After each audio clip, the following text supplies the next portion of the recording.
over lunch, so we will get to it. So I was supposed to say this, no financial conflicts of interest or disclosures. I wish, but I have none. And it's a diffuse audience, so I'm going to first talk about, like, I'm trying to look for a mouse. Yes, okay. So as you can see, meninges, you have the scalp, you have the skull, and the meninges have 3 layers. The dura, and after that you have the pia arachnoid. So when we use the word meningitis, I mean strictly it's inflammation in the subarachnoid space with this meningitis. I think now that we have the definitions right, a broad way to classify meningitis is either it's community acquired or it's healthcare associated meningo-ventriculitis. And community acquired is, it's intuitively obvious. It's acquired in the community in a patient who did not have any neurosurgical procedures. When we use the word healthcare associated meningo-ventriculitis, it's not every patient in a hospital. It's extremely hard to get a meningitis while you're in a hospital unless your skull is cracked open. That could be because you had trauma and you got admitted, or the neurosurgeon actually cracked your skull open. So those are the 2 ways you have. So not everybody in a hospital, but people who have either some head trauma or neurosurgical procedure are the ones who are prone for healthcare-associated meningo-ventriculitis. And you might ask, why use the word meningo-ventriculitis, not meningitis? And we will, as we go through the talk, you'll realize there are instances where you can have an isolated cerebral ventriculitis where the inflammation doesn't spill into the subarachnoid space.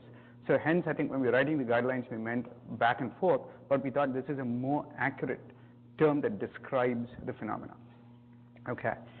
I'm going to talk a little about community-acquired meningitis, not going into the details, but the idea is I want you to contrast the pathogenesis and the presentation of this to healthcare-associated meningitis, because I think that way you'll understand how to manage these patients much, much better. So when a patient develops community-acquired meningitis, I think the first step is mucosal colonization. Most of the organisms like Streptococcus pneumonia, Neisseria meningitidis, first stick to your mucosa. The exact reasons we still don't know, but one of the hypotheses is community-acquired meningitis, strep pneumomeningitis, is more common in winters because a viral infection increases the platelet-activating receptors, and that is the portal of entry for these bacteria, and then they get into the bloodstream, mucosal invasion, and get into the bloodstream. And then, you know, we are battling with a lot of bacteria, like E. coli, like Staph aureus, and how many patients do we see? Most of them in adults do not develop meningitis. The reason is a lot of these organisms do not have the capacity to breach the blood-brain barrier. So strep pneumo and Neisseria meningitidis have that, and hence that's the reason they're able to actually breach the blood-brain barrier, get in, and cause severe inflammation. As you can see, you have the inflammation in the subarachnoid space, but you have the Foucault-Robin spaces that kind of drag the subarachnoid space around blood vessels, so it goes down through that. It can cause infarctions and multiple complications, but primarily the inflammation is in the subarachnoid space. Okay, keep that in your mind, and let's contrast it with healthcare-associated meningitis and ventriculitis. In healthcare-associated meningitis and ventriculitis, as you can see in this cartoon from NEJM, there's a crack in the skull in the meninges, which is either from trauma or from neurosurgery. And any bacteria which is either in the healthcare environment or on the patient's scalp can go through and cause meningitis. Similarly, when you have an external catheter which is introduced into the brain, again, like a catheter-related bloodstream infection, these organisms kind of migrate in and cause a ventriculitis in the ventricles. So the spectrum of pathogens that can actually cause a healthcare-associated meningitis ventriculitis is broad, because we have breached the barrier for them. They don't have to breach the barrier by themselves, unlike community-acquired organisms. So coming to catheters, this is a diverse audience, so I'm probably teaching to the choir for neurology or neuro-ICU people, but so you can have a VP shunt. A VP shunt has a proximal part which is within the lateral ventricle, and you have a distal part which is within the peritoneum, and that's why it's called a shunt. It's shunting fluid from one part of your body to the other part of the body. The other thing is an external ventricular drain. When people are in neuro-ICUs or step-down units, you will find that the proximal part is within the ventricles, but the distal part is open to a bag. Again, this is used for hydrocephalus. If you think it's a chronic or prolonged hydrocephalus, you have to convert to a shunt at some point in time. If you think it's an acute hydrocephalus, somebody's going to get done, I don't know, whatever the duration of time in the neuro-ICU, you put an EVD. So today we will concentrate about infections within the ventricles. There are other infections like tract infections, abdominal infections. We will not be going into the details of that. Even the shunt infections, if we have time, I'm going to go into shunt infections. But if we don't have time, I think we'll just talk about post-neurosurgical infections and external ventricular drain infections. The concepts are very similar. There are few aspects about shunt infections which are unique. If you have time, we'll go into that. Okay. So, but what's the burden of healthcare-associated meningitis and ventriculitis? Again, I mean, pardon my French, but this is not a sexy topic, right? I'm like, nobody wants to talk about healthcare-associated meningitis and ventriculitis. But I think it's a fairly common topic. Even if you go back to the 90s, Durant's landmark study, about 40% of the patients in this series out of, Boston had post-neurosurgical patients, in all cases of acute bacterial meningitis. Again, if there was another recent 2017 paper, which was up to 68% of the patients in this hospital were post-neurosurgical meningitis. And within the same hospital, if you go back to 2008, only about 25% or 49%, and you go back to 2000, 25%. Within the same institution, we are finding a rise in post-neurosurgical meningitis. And the same thing with national databases. This is a huge national database of 8 million admissions. Again, this doesn't capture the entire story because a lot of the times the way we do CSF cultures, you don't capture. But even when you have culture positive, you can see that strep pneumo and meningococcal meningitis, because of vaccines and multiple things, community-acquired organisms are coming down. But if you look at healthcare-associated, they've pretty much stayed the same. And gram-negatives and staph aureus usually in adults.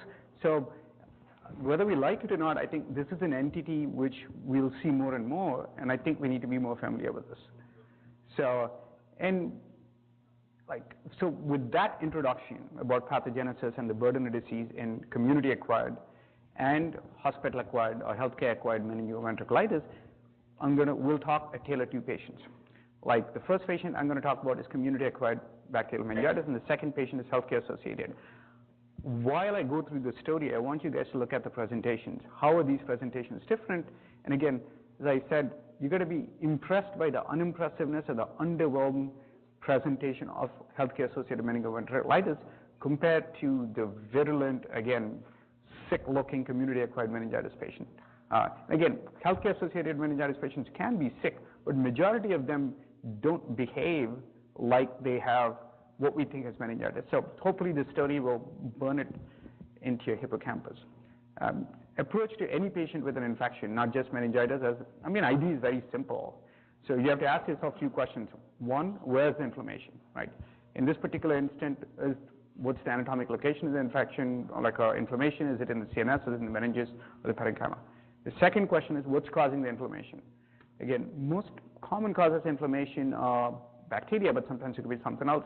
To give you an example, if somebody has a monoarticular arthritis, it could be staph aureus, but it could also be gout. So the concept remains the same, whether you apply it in ID or neuro ID or any other ID. You have to ask yourself, where's the inflammation, as specific you are, and what's causing the inflammation. Okay. Patient 1, you have a 42-year-old woman with no prior medical problems who presents in December.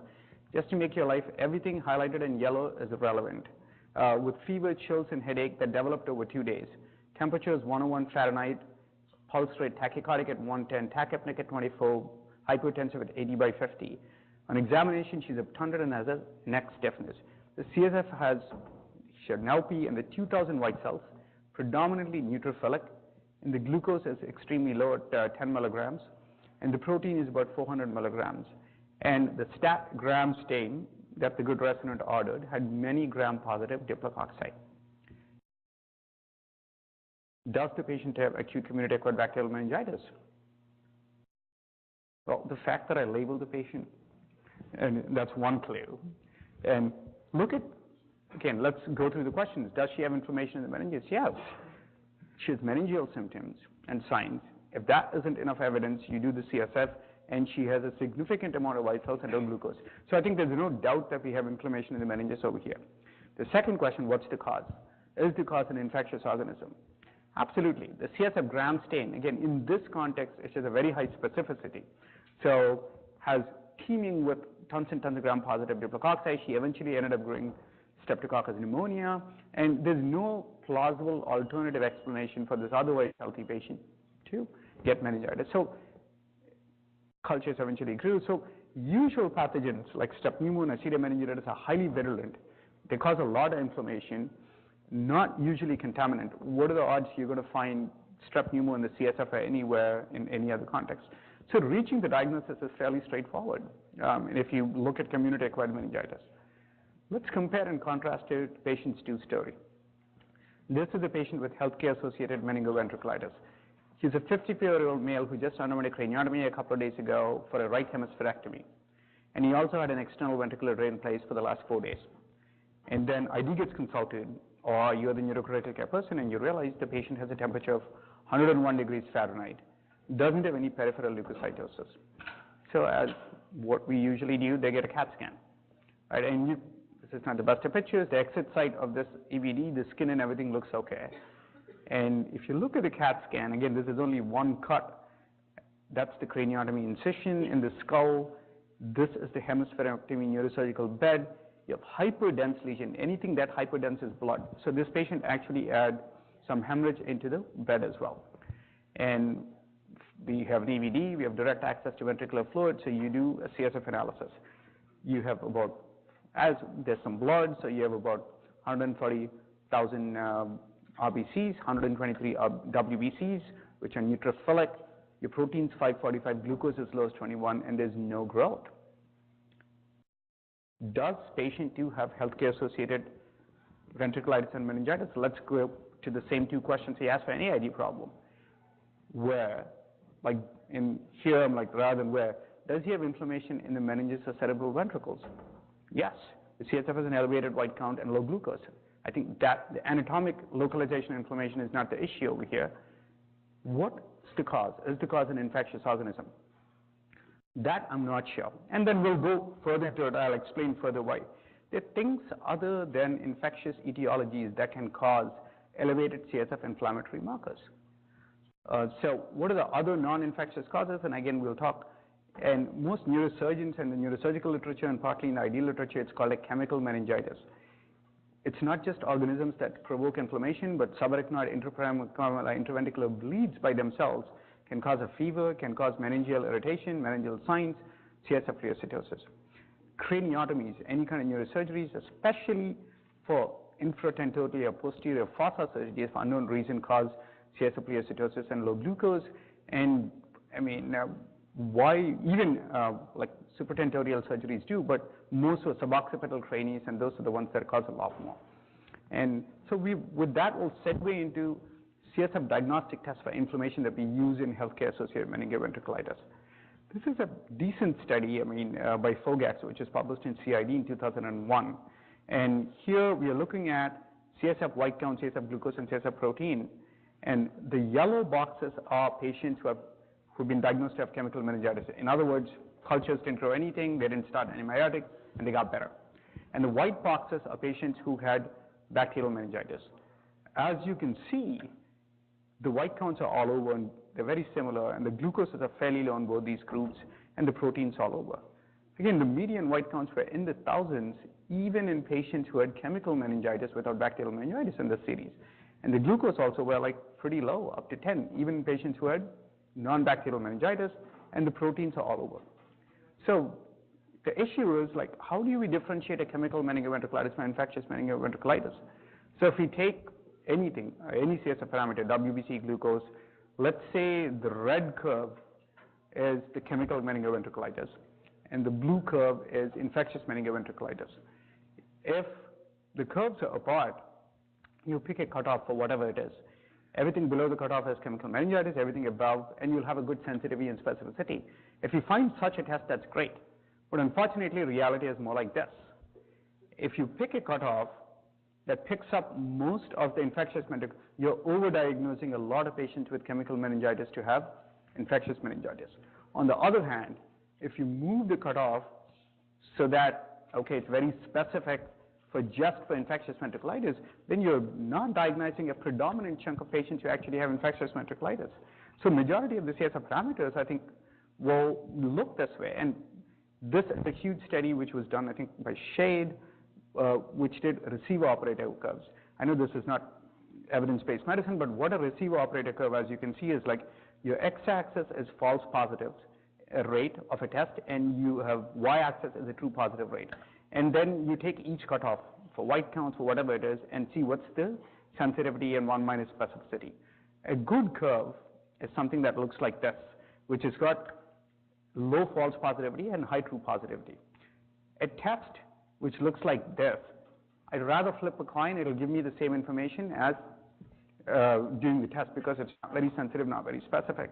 At least in this study, when they looked at it, majority of the CSF parameters, it was very close to the central line. So they do not have a very discriminatory function as to predicting whether I'm dealing with chemical meningitis or I'm dealing with infectious meningitis. So unfortunately, routine CSF. So they went and requested, okay, are there any other markers that help us? And one thing that they talked about is CSF cell index. What a cell index does basically is you look at the ratio of white count to RBCs in the CSF, and then you divide it by the ratio of WBCs to RBCs in the blood. The idea is in a bloody CSF, like our patient who has subarachnoid hemorrhage intraventricular, the cell index looks at if there's any more WBCs than can be accounted by blood contamination. Or is there inflammation in addition to blood contamination? All that answers is that. It just is adjusting for blood contamination. So in this study, where they looked at it, and again, this was Faustler's study, I mean, they, as you can see, the solid black circles are patients with infectious ventriculitis, and or the non-ventriculitis or non-infectious ventriculitis were the open triangles. And time 0 is the time to positivity of cultures. As you can tell, patients with infections, I mean, the cell index started rising about 3 or 4 days prior to the cultures becoming positive. It stands to reason. If a trauma or if an infection, if a surgery caused inflammation, I think farther away from inflammation, your inflammation should stay same or not get worse. If there's a new infection on top of whatever's going on, then your cell indexes go up. That's part of the reason. If you're using white counts or anything, at least adjust for the blood white counts. That way, a cell index performs slightly better than using an absolute white count. So let's go back to our patient. Did this patient have, and all these patients are real patients that I've seen. I didn't make up any of this stuff. So this patient luckily was stable enough, and I'm seeing on day 4, and they didn't start any antibiotics, so we did not start any antibiotics on this patient. And this is what happened. The WBC count came down by itself, and the glucose that was low came down by itself. So without starting any antibiotics, the patient got better. But the problem is my life was easy because by the time I arrived at the scene, somebody already willingly or unwillingly did not treat the patient. So, but up front when I say I'm seeing him on day 1, how are you going to make that distinction? So, I mean, I wish there was an easy answer, but that is the problem when you're dealing with these patients with meningitis or ventriculitis after neurosurgeries. And there are a lot of other studies out there which looked at serum and CSF procalcitonin, CRPs, and lactate. Like, when I reviewed all the literature, even I did a review last week, they elevated in ventricular meningitis, but also in other neurosurgical conditions. I think the original IDSA guidelines like mentioned lactate, but in the new guidelines that we did last year, it was based on a 20-patient study, and I'm still skeptical to accept any of the data because we don't have any robust studies. I'm hoping there are future better studies of looking at other inflammatory markers which probably have a better discriminatory function. So they're useful, but unfortunately. Okay, so far we have talked about inflammatory tests. I know it's disappointing, but we don't have a holy grail in using that. So how about CSF diagnostic tests for organism detection, right?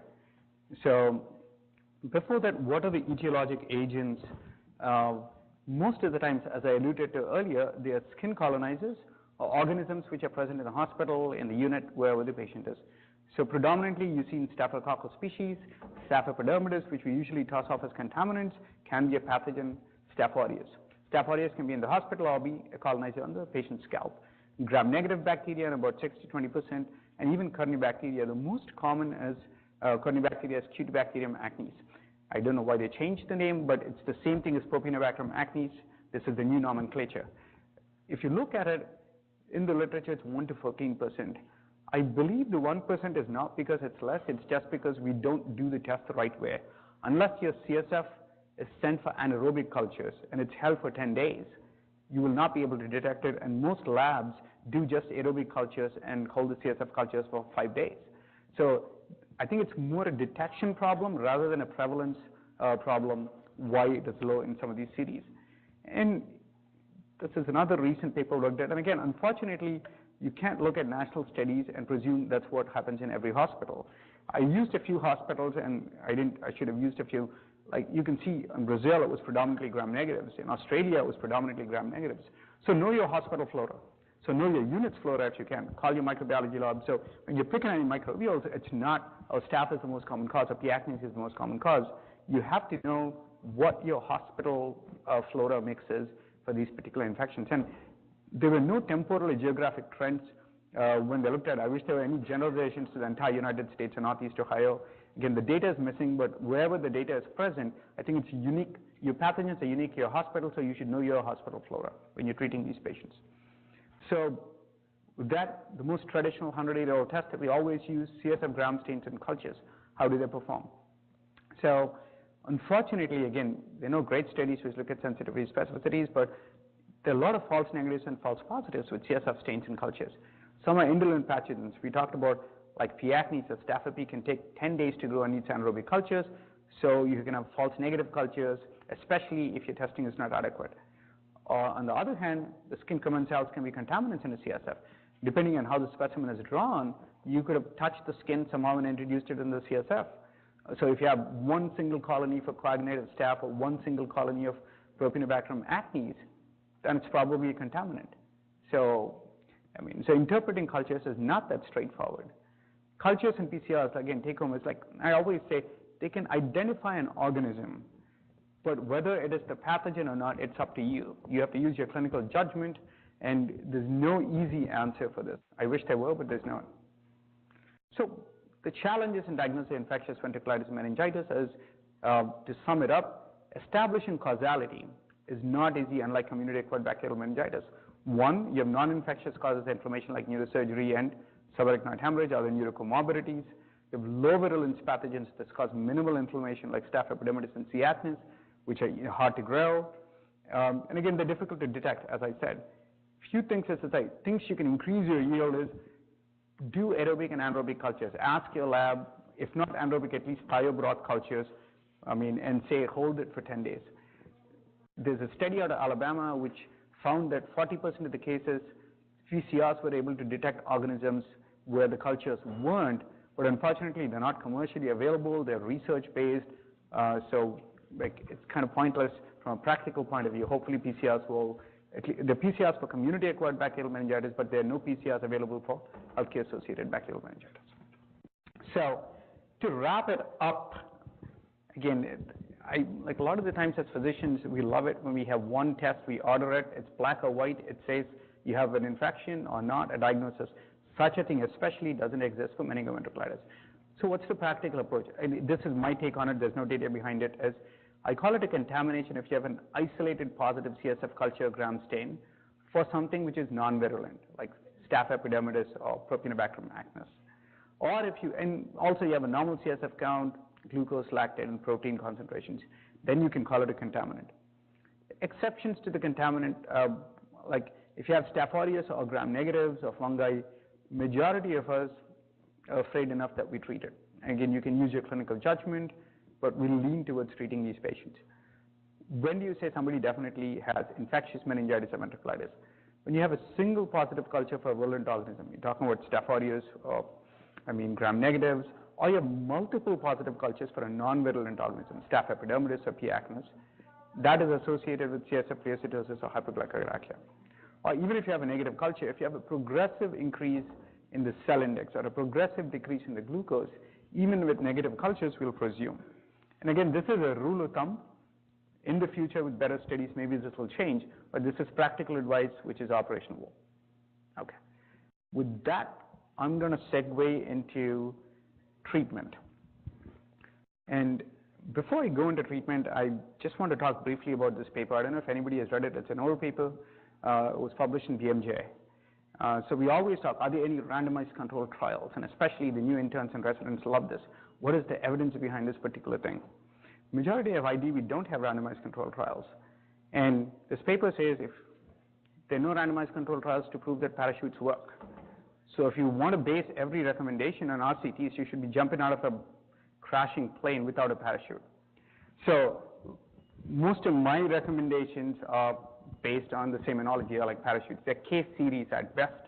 But even with case series, you have pharmacokinetic studies, you have some historical control studies, we can make some meaningful recommendations. So I think this was like 1 or 2 years ago. It was 3 a.m. We have a neuro ID service. So whether I'm on or off on service, I get called by the neuro IC fellows all the time. I don't mind it, but sometimes I do. So I got a 3 a.m. page. I was not even on call. They didn't call the ID fellow. They didn't call the attending on call. They called me. So needless to say, I was a little pissed. But I was still polite. I answered the page. And then the next question, the neuro IC fellow, are you asleep? And I was like, no, I'm scuba diving. No, I didn't say that. Okay. So I'm practicing meditation. I said, equanimity, let me answer the question. And I asked him. So, and then he went on to present the case. 24-year-old man who had a craniopharyngioma, a total bisection. He was discharged and he came in with severe headache, lethargy, fever, and he had blurred vision.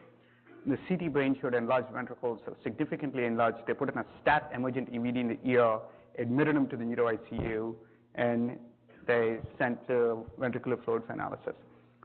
As you can see, your white count is a whopping 20,000 with 90% neutrophils. Your glucose is less than the lowest detection limits, and you have many gram-negative bacilli on a stat gram stain. One thing you would have heard, a very underutilized tool is a stat gram stain. That's the one place you can bug the microbiology lab to do it stat, so use that opportunity. So any doubts if this patient has healthcare-associated ventriculitis or meningitis? No. I'm like, this is fairly straightforward.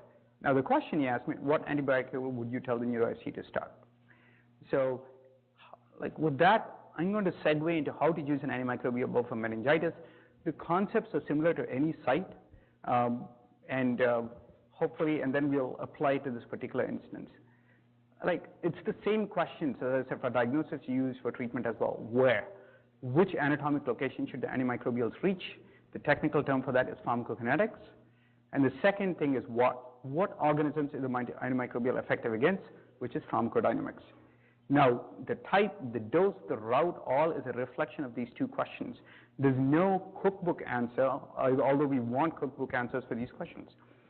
And should consider like the where and the what simultaneously and not one or the other. The reason I bring that up is read any textbook. They say, oh, this drug has good CSF penetration, by which they're talking about the percentage of serum concentration, the ratio of CSF to serum concentration, regardless of the MIC of the organisms, I think, which is a wrong paradigm as to how to approach it. And to illustrate it, I'm going to use an example. So you have to take the target pharmacodynamics, and also, like for some drugs, it's the time above MIC for beta-lactams like penicillin and naphthalin. For some drugs, it's the peak concentration of the area above the curve for a time concentration curve. So how much concentration of the drug is dependent on the MIC, and what you want depends on that combination. So this is a study to illustrate the concept. I'm going to use it. This is a study by Ricard. He summed up every study published to the data publication. You have serum levels on the x-axis, and you have CSF levels. There's a linear correlation, at least for vancomycin. And in this study, they used a 15 mg per kg load and a 60 mg per kg per day. That's a high dose of vancomycin. And you can see roughly the vancomycin concentration of about 7.5 to 8 milligrams per liter. That's 20% penetration, right? So we all worship penetration with the CSF as the sacrosanct number we have to use to make therapeutic decisions. Is this good or bad? Just think about it for a bit. It depends on the organism. And the reason I say that is, and the MIC of the organism, I'm going to use this example. So this is the concentration and time curves you're talking about, right? A drug reaches a peak and goes down, and the red line is the minimum inhibitory concentration. So say I'm treating a Staph aureus infection, a ventriculitis or meningitis, and the MIC is 0.5. Yes, it achieves the target AUC about MIC. Usually that number is 400. Some people you would say 200. You can achieve that. But say if the same organism has an MIC greater than 1, like say 2, then it does not achieve the target area above the curve to MIC. Again, this concept can be used not just in the CNS, but we don't approach it. We use one size fits all with antibiotic dosing and antibiotics for every indication. And thanks to Anders Focus, who's a PharmD out of Mount Sinai, he did the simulations. I can't do it. So this is what the probability of achieving target in the CSF, once your MIC goes to 0.5, if I'm reading for a target of 400 or 200, is extremely, especially above 1, is extremely low. So what should determine therapy, if you know the organism, or even if you don't know the organism, know the MIC 90s or MIC 50s in your hospital, rather than blindly, okay, this antibiotic penetrates the CSF. I know it's a difficult concept, and for community-acquired meningitis, it doesn't make any sense to even knowing it because most of the things are susceptible. But for hospital-acquired meningitis, when you have organisms with high MICs, knowing this conceptually becomes increasingly important in adjusting dose and route. Okay. All right. With that said, I'm coming back to the cookbook again. So tailor it. If you can't figure it out, call one of us from Infectious Diseases. If they're non-ID people, hopefully we can tailor it, or you have an ID PharmD or PharmD, they can figure it out. But as a rule of thumb, for gram-positives, vancomycin with goal drops of 15 to 20, linezolid and oxacillin do achieve adequate levels. And again, if you're in Europe, flucloxacillin, because nafcillin is not applied, the studies show achieve adequate levels for most organisms with decent MICs. For gram-negatives, life is easy. The dose is the same. If your normal clearance is 2 grams IVQ8, ceftazidime, cefepime, or meropenem are good agents. Okay. And again, hopefully we'll have questions. I know this is a confusing concept. I can answer more questions towards the end. So going back to the patient, so what antibiotic would the neuro-ICU start? So we started on meropenem. Part of the reason this patient was from Saudi Arabia, we looked at the prevalence of ESBL in that particular area was high. So up front, because we were suspecting an extended spectrum beta-lactamase, we started meropenem, 2 grams, and we was on it for a few days. While on the meropenem, his cultures remained positive.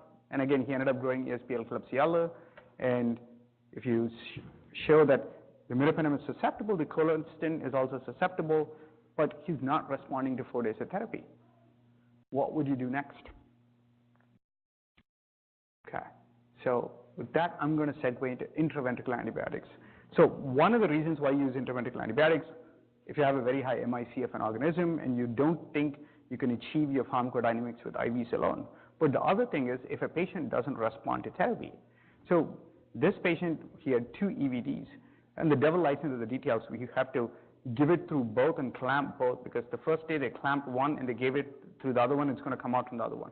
And we gave multiple doses of intraventricular colistin, and finally, I think, he started clearing the CSF. So people are afraid of using intraventricular intrathecal antibiotics. Again, if you look at it, there's small studies, but there's several good PK/PD studies which have been done, which looked at safety profiles and efficacy.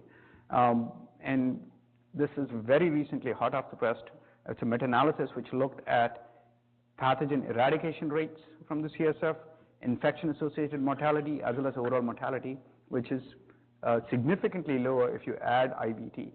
And not every patient, but a patient is not responding to therapy or has a drug-resistant organisms, don't wait till the morbidity and mortality increases up front. It's not FDA approved. A lot of things are not FDA approved that we use, but there's, I think, enough data in a patient who's not doing well to actually use intraventricular antibiotics. So what are the indications? And this is what in both the Neurocritical Care Society guidelines and IDSA guidelines we have said. So this is not for everyone, but if a patient is not responding to systemic antimicrobials, or if you have an organism with a very high MIC, where you don't think you achieve the target pharmacodynamics by IV route, then don't hesitate to go the intraventricular route or intrathecal route if they got a subarachnoid catheter. In the dosing, there are no studies. This is something the British Society of Antimicrobials Chemotherapy proposed, but that was made-up guidelines or just expert opinions. So the loading dose depends on the size of the ventricles. Is it slit, normal, or it's hydrocephalus? And the maintenance dose or frequency depends on the volume of drainage through the EBD. So what they recommend is you use 5, 10, or 15, depending on the size of the ventricles, and do you give it every day or every other day, or once in third day, depends on the EBD output. I'm not going to belabor the details. They are in both the guidelines, the Infectious Disease Society America guidelines as well as neurocritical care guidelines, the same recommendations. And this is the long dose. You can find it in UpToDate. You can find it anywhere. So we at the Cleveland Clinic do therapeutic drug monitoring. And I realized when we wrote the guidelines, I wrote that and I get an email almost like every week. We were doing it in-house. Now we are not doing it in-house. If you can't get the level within 24 hours, it's pointless. So I think it's fairly safe. Just stick with the standard dosing if your lab doesn't do CSF values on the same. But if you can get within 24 hours, you can look at the level 24 hours from like when the drug was given and dose so that you can achieve 10 to 20 times higher than the MIC concentrations within the CSF. And the CSF cultures have not been clearing the patient, but he clinically improved. He was still febrile and comatose, and we were like, okay, what should we do next? So again, this is a patient who has microbiologic response, but is not having clinical response. So what do you do in this patient? So even if the patient, you started IVT and they still have persistent microbiologic non-response, I think it's the same approach. Do an MRI brain with contrast, especially with diffusion-weighted images. Again, for people who don't know what diffusion-weighted image is, it's a sequence that can pick up pus and acute ischemia. As you can see, the occipital horn of the ventricle is filled with pus over here. So in other words, we call this intraventricular empyema. So in other words, this is like a brain abscess. It's no different. You treat it exactly like a brain abscess. Most neurosurgeons are hesitant to do a craniotomy, but there are newer techniques. So this is a NICO. It's basically an aspirating device. What the neurosurgeon did over here is he went in with a scope into the ventricles. I'm not going to play the whole video. As you can see, all that white stuff is pus, which is being sucked out by this particular apparatus. And the beauty about this apparatus, once it gets close to the ependyma, it doesn't cut or it kind of stops. So it was hours and hours of surgery, but eventually, as you can see more and more of the interest of time, I'm not. So you can see the clear ependyma over here, and that's all the irrigating fluid and the CSF you're finding. So finally, like, okay, I hope I can get out of this. Okay, so this is pre and post. The entire pus has been evacuated. We have another patient, we published it. We had only a series of 4 patients. Again, we haven't published. Most people say gram-negative ventriculitis, meningitis has mortalities of 70 to 90%. Like, in my experience in our series, I think 90% or more of our patients have lived. My guess is, again, this is nothing different from any other ID problem. Are you optimizing dosing and delivery to the organism? And when you have an issue of source control, that's a huge pocket of pus, you have to go in and operate and clean it. So somehow we don't apply these concepts in neuro-ID, and if you apply, I think you'll have better outcomes for the same organisms. So I'm not going to go into CSF shunt ventriculitis, but I'll be happy so that I can leave some time for questions. I'm guessing, how much time do we have?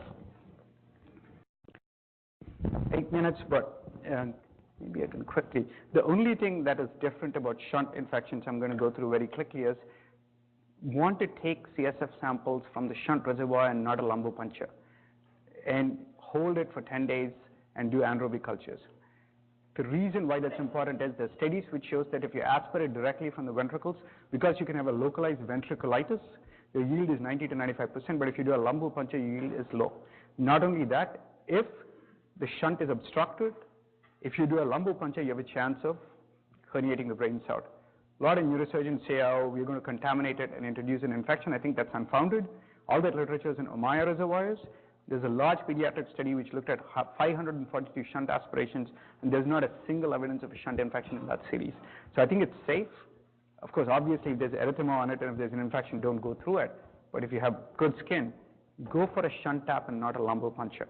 And interpretation too, whether we are doing shunt taps or IVDs, for whatever reason, your ventricular fluid tends to look less abnormal than lumbar fluid. So in the same patient, if you do an LP and a ventricular tap, your ventricular tap, in this study, your median white counts for 8.5 per liter. Again, we do deciliters in the US, this is a European study, so it's 85 cells. Whereas if you look at a lumbar puncture, it's extremely high. So they're apples and oranges. When you're comparing progressions of CSF or anything, you have to compare the same site of sampling because I don't know why it concentrates in the lumbar fluid or anything. The pathophysiology is unknown, but the counts will be different from where you obtain the sample. And management, the best treatment is a two-stage method. It's like orthopedic infections. Take the shunt out, make sure the CSF is clear for a couple of days. If you need, put an EVD, and then put a new shunt in. Your success rates are anywhere from 88 to 96%. If you take the infected shunt out and put it in at the same time without waiting the CSF to clear, that way you're avoiding a surgery, your success rate's around 65%. If you decide not to take the infected shunt out and just treat with antibiotics, again, these are not great studies. You get some Scheffler's series shade, it's 36%. Like, again, this is, every ID physician knows that. If a prosthetic device is infected, your cure rates without taking it out and putting a new shunt in without clearing the infections are low. I'm going to prevent, again, these are two good sources. I don't have, this is I think 60 pages, and this is, if your main emphasis is how to manage, go for the IDSA guidelines. If your emphasis is how to, not just ID, even non-ID related EVD complication management, you can go to the Neurocritical Care Society guidelines. With that, I will open it up, some questions and discussions. Again, any comments? I know you guys started in your ICU, your experiences. I had no time to go into infection control, diagnostic protocols. We can spend a whole week talking on each of these topics. It's an extensive. So with that, I'll open it up. Questions, comments? Neurologists have no role in